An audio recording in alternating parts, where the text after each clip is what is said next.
Joelton, at we've been looking forward to this for like half of the year Yeah, at this point. yeah, yeah, Because people don't know we were this close to talking to you in as part of our Monterey yeah, comprehensive coverage. yeah, We were really stoked for your set, yeah, and then it got rained out and yeah, it got screwed. yeah. I was really looking forward to that. We were in a green room trailer behind the stage for like 4 hours. Yeah. Just waiting for it to stop lightning. Is it I mean, this is probably an obvious question, Hmm. but like, when stuff like this happens, obviously fans and people and media see like the official well-worded statement, Mhm. from an artist. Mhm. But like, is it like what are your human emotions when something like that happens? Is it disappointing? Yeah, it was a bummer. I mean, like, we drove an hour and a half to sit next to the stage we were supposed to play to Yeah. people, and that's kind of the name of the game with outdoor festivals, at least at times. But you always know there's that chance, but you're just hoping it doesn't get rained out. I'm So sure you'll be back. I mean, I forget. yeah, I hope when it so. was like 2 3 years ago when they got canceled. Yeah, I know yeah. a lot of those artists. Basically, they got invited back. Yeah, I hope to return. Of course.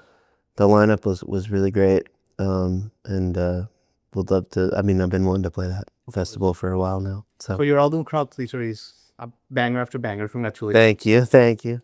When you go to bed at night, Jolton, do you go to bed like kind of like smiling, like with a heart full of like what you've accomplished, or do you go to bed like almost like thinking, man, I just got another hill to climb and another two hills to climb. Like which one is through? It varies, So I think this last week I've felt a tremendous sense of relief with the record coming out because I've just been working on it for so long. Yeah. We recorded it mostly live in 2021, and there was just a lot of emotional hurdles and logistical hurdles to get it, picked up, to get support, and to finish it, to finish the remaining overdubs and mixing and mastering. But, so that's like 4 years of labor, which is a lot. Knock on wood, but hopefully the next one won't take as long. But I don't know. I felt pretty good this week. It varies though. I mean, I'm ready to make the next thing, ready to make the next record. I mean, but you mentioned 4 years. I mean, it's such a great album. Like Thank you. it has such few weaknesses that like you can almost hear the hard work. You know what I Thanks. mean? Yeah. So that is interesting you say that. We were talking off camera that you've been doing a lot this year, including Yeah. Steve Earle and Yeah. a whole bunch of other acts. Do you still get nervous when you walk on stage, Jolton? Yeah. For people like that, absolutely. And then there's also like times where I know that so and so is going to be at the show, and I just really want to do a good job because they might be offering me something later down the road. But Steve Earle is a legend. He's a songwriting hero, and yeah, I would say the most nervous I've been opening for bands has been opening for Steve Earle, opening for Robert Earl Keen, and opening for the Mountain Goats. Oh, that's I really look up to all of their songwriting. I'm from Texas, so Robert Earl Keen is like royalty, to me and my family. So I definitely get nervous if it's like somebody's music that I like. So look up to in that way. What's the terror, Jolton? Is it that you're gonna screw up like a lyric? Is it that you screw up a chord? Like what's the terror? I just want to do a good job. I think that's the place it comes from, and I want to be invited back, and there's also like a tremendous sense of gratitude when I get a phone call like that, where it's like, I think we're gonna get these shows opening for these people, and I'm grateful to be out there, and I just want to do a good job. Yeah. I want to be, when you're the opening act, you have to wait to be invited. You want to make yourself small. You don't want to take up too much space. You don't want to go overtime. You want to make sure you show up early. Yeah. It's you just gotta make sure you don't create any logistical problems, and then hope that you're invited into the common areas of the green room or whatever, and you get to have that conversation. But it's what opening is being an opening act is like probably my favorite thing though too, because it's there's a lot less pressure in a way. Sure. You just have to show up and like try to win them over. You don't have to do the work of making sure people, because they're not there to see you. You don't have to do the work of making sure that people show up. You just have to do the work of making sure they have a good time before they get to see who they're there to see. So I love opening for people. Yeah, and your music has resonated with so many audiences, and like we've explained it with all the artists that you've opened to and your own fans. Yeah. That must be cool too. The fact that you can, play to a room of like people older, people younger, and see if it connects, your song connects with everybody, right? Yeah, it's awesome. I mean, like, I love playing to my peers and trying to have my finger on the pulse of like is this I mean, I sound like Pretty Linda, who has the title Linda. You know what I mean? That's regardless of what generation you. Right. Yeah, and then you with the older generations who are there on the Steve Earle tour or what have you. The music I make is rooted in folk and country, and so just honoring those traditions, and them receiving that is also like really cool to see that they're into it too. So. Right on. And your lyricism is one of my favorite things. I mean, Thank you. It's fantastic, and the fact that you studied English literature. I did, yeah. I mean, it completely makes sense, and it's badass. What were some of the books, Joelton, when you were like a child in Texas that just kind of rattled you? Authors. I mean, like I grew up reading so much C.S. Lewis. I don't consider myself a Christian these days, but like he's obviously a great writer. Finding Flannery O'Connor like in early college was pretty big for me. I got really into Cormac McCarthy and Tim O'Brien, and around the time that I got into Tim O'Brien, I was also reading like Vietnamese poetry too. So like seeing both sides of like the Vietnam War kind of blew my mind. And you have to be that to be a good songwriter, right? Like being empathetic with everybody, right? Is that like kind of part of their job description? I think so. I mean, I think the best songs are the songs that feel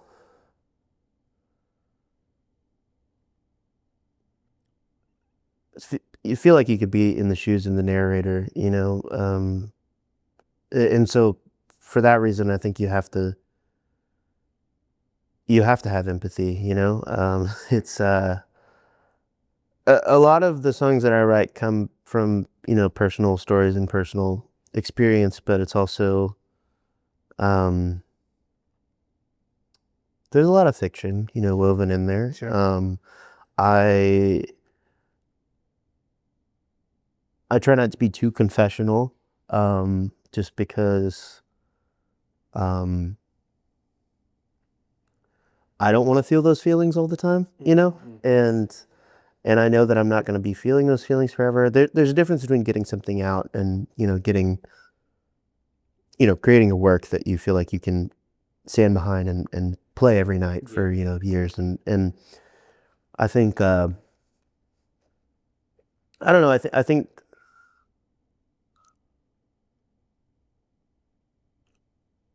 music is for the listener, but also like as the songwriter, you're the first listener. Absolutely. And so you have to be able to hold your own attention when you listen back or when you look back, and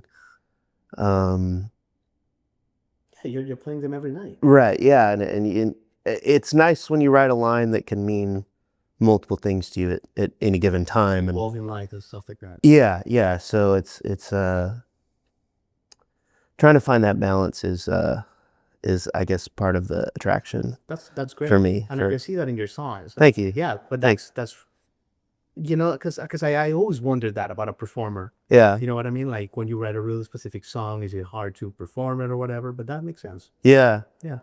I mean, I'm sure there's artists I can think of, where they have that really heavy song that's about that one time in their life and they don't play it every night, Right. It's too much. even though it might be like the audience's favorite song. It's like, It's too powerful. yeah. Yeah. So, but you had to write that, so there's songs I've had to write, so. That's interesting. And like your relationship with your feelings there, Joelton, that you like. So this album you recorded in a cabin after a breakup, if I'm not mistaken. Yeah. We recorded it, and my friend Linda, her different Linda than Pretty Linda. Yeah. My friend Linda Parrott, she had her family had a farm down in Fairhope, Alabama, and we recorded it there for 3 weeks. We just lived in the barn and made a record, and I brought down like 2 trailers full of instruments and gear, and it was early 2021, so it was right before vaccines and right before people slowly started going back to work, so everybody was working remotely, which worked in my favor. Yeah, that's sweet. And but it was also like right before vaccines, everybody was got tested multiple times, and then we all potted up and went down there. So it's in any other circumstance, in outside of a pandemic world, like I wouldn't have had the resources or the money to make an album like that, Yeah. So it was kind of perfect in that way. But this album, everything you're telling me, it's like now everything makes sense. Why everything is just like almost perfect. It's such an incredible album. Everything. Thank you so much. Thank you. But where I was going with this is, after you go through a breakup or any traumatic experience, Yeah. if you're a normal human being, like you grapple with your feelings, you kind of in your own timeline. Yeah. But if you're writing songs for them, do you need time for that, Joelton, or is it better almost that you start writing like when they're raw? Like what works better for you? It kind of depends. Like there's a such thing, I think, as being too sad to write. There's no such thing. There is such a thing. You can be pretty easily immobilized by depression, but it's a balance. There are songs that I wrote, not so much during the recording of this album, but songs that I wrote immediately after that all came out in one sitting, and I was, bawling my eyes out at the end of it. And that's for the next record. But there's those songs, and then there's the songs that it's, taken me a couple of years to get just right, that are about, the same fallout. Sure. But yeah, I mean, getting dumped right before making an album it sucks. Yeah. But it's also like, what else were we supposed to do? Yeah. I mean, it's not Everybody's there. when I read about like artists that like sabotage themselves so they can feel the pain and write songs. That's crazy. So crowd pleaser is such an interesting title, Joelton, because you play with it in many ironic ways about the hypocrisy basically of what that means in today's world. So like, what does that mean to you in 2025? Like, what crowd are you trying to please? You know what I mean? Yeah, the title comes from the last song on the album, which is a song called Mouth Breather, and Mouth Breather is a song that kind of came out of the tail end of that relationship that ended, and it's a song sort of about feeling like I was auditioning for love, and hoping that that person wouldn't leave me, even as I could like see them eyeing all the exits. So just trying to be the best I could possibly be, and hoping that they would love me for trying at least. And that's not how relationships last or how they work, but that's true to how it felt at the time. And so I guess that's the pleaser of it all, is paralleling trying to be loved by someone who's no longer interested in doing that, with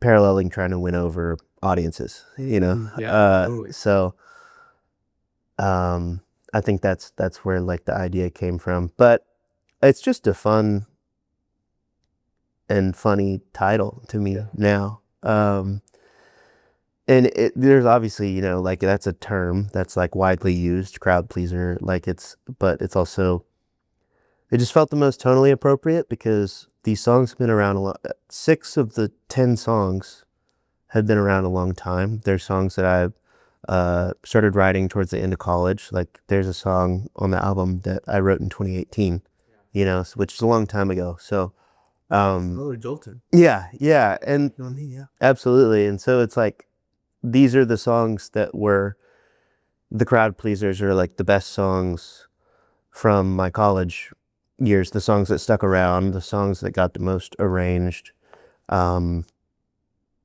songs that it felt, you know, worth honoring. And so that's 6 songs on the album, and the other 4 were written mostly in 2020, or finished writing, you know, in the months before recording in February of 2021. So in that way, it's sort of mixtapey to me, even though there are many shared lines and everything sounds pretty cohesive. It is a mixtape of my music, Of course. to me. Yeah. And so mixtapes are, you know, meant to be palatable. So I think those are kind of the 2 ways I look at the title, crowd pleaser. I think it Yeah. Well, let me leave you with this because I can Yeah. kind of play for us and we're super stoked. Yeah. You know, I just get this sense that you are like evolving at a breakneck speed as an artist, right? And I just feel like the songs that you're working on in your studio, in the privacy right now, are like just like at another level. I just get that vibe that from crowd pleaser. Well, thanks. What like who are you as an artist today after all the experiences, the road, the artists you've opened to, the legends you've opened to, you know, Bonner with the high stakes. Like, who is the 2025 Joelton Mayfield? I'm just itching to make the next record. I'm itching to get weirder, you know. Weird is good. Yeah, I mean, like, of the songs I have written for the next record right now, like many of them are like acoustic guitar songs, but also like I've been listening to a lot of krautrock, and I've been listening to a lot of like noise music and ambient music, and I love pairing those with roots music. And so I who am I right now? A person who's really relieved to have put out this record, that it's finally out. Who do I want to be in right now? I just want to be able to pay my rent with music. I just want to get out there on the road and play these songs. So Well, I mean, that's where you're headed because you have a heck of a career ahead of you, Joel. thank you so much. So happy that you stopped by. Yeah, Yeah, you want to take us out with a song, man? yeah, You'd be honored. absolutely. Hey, my name's Joelton Mayfield. This is my song "The Shore" from my debut album Crowd Pleaser, which is out now.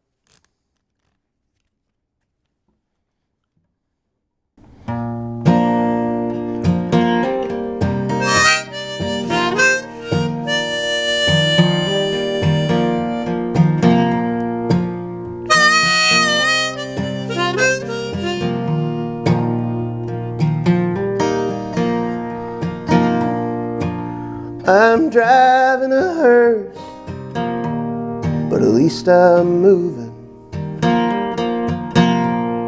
The big man's made out of wax in this microwave oven.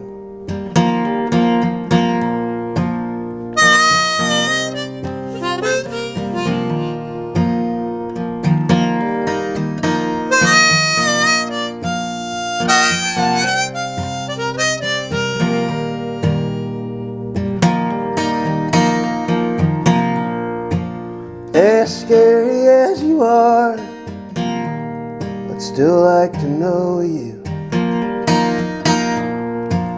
As confused as I am, I keep it real cool. Oh, we're gonna get it, oh, it's gonna blow. The pipeline is pumping, the trash washes up on the shore. Does it matter anymore?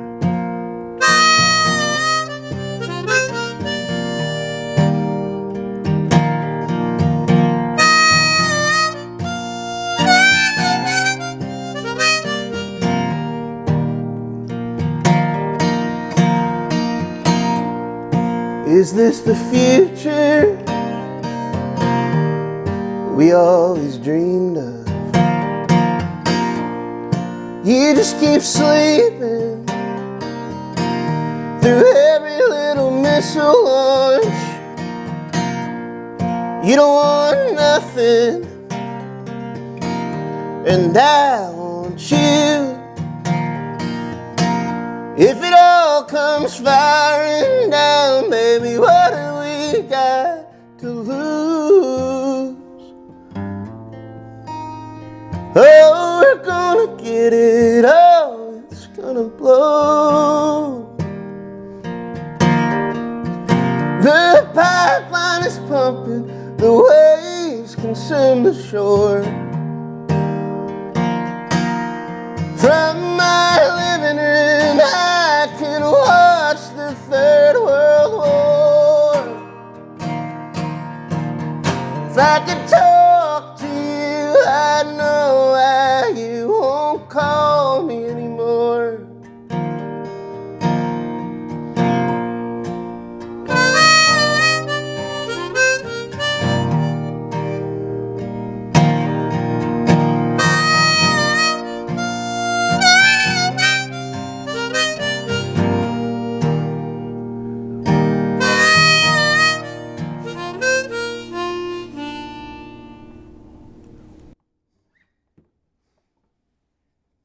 Goosies on top of goose. Thank you so much, Joelton. Thank you. Appreciate it. Thank you for tuning in. Click here to subscribe and get the latest from the show, including exclusive behind-the-scenes footage and once-in-a-lifetime performances. And as always, thank you for making J-Rock Concerts Media part of your day.